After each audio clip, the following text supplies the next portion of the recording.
Welcome to Blizzard Fire. We hope this video helps fire up your solution. In this video, I will show you how to make hard eggs. First, carefully place your eggs in a single layer at the bottom of a saucepan. Make sure they are not crowded. Next, add enough cold water to cover the eggs by about 1 inch. This ensures even cooking. Then, place the saucepan on the stove and bring the water to a rolling boil over high heat. This initial step is crucial for achieving perfectly cooked eggs. Once the water reaches a rolling boil, immediately turn off the heat. Do not remove the saucepan from the burner. Instead, cover the saucepan tightly with a lid. This traps the heat and allows the eggs to cook gently. Let the eggs sit undisturbed in the hot water for exactly 12 minutes.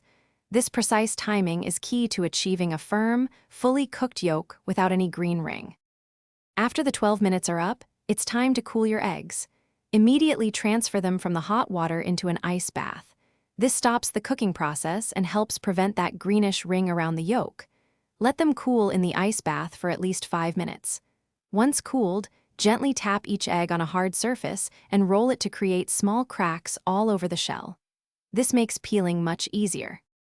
For the easiest peeling, try peeling your eggs under cool, running water. The water helps separate the shell from the egg white. If you're not eating them right away, store unpeeled hard eggs in an airtight container in the refrigerator. They will stay fresh for up to 1 week. Enjoy your perfectly cooked hard eggs in salads, as a snack, or however you like. Thanks for watching. If you found this helpful, don't forget to like and subscribe.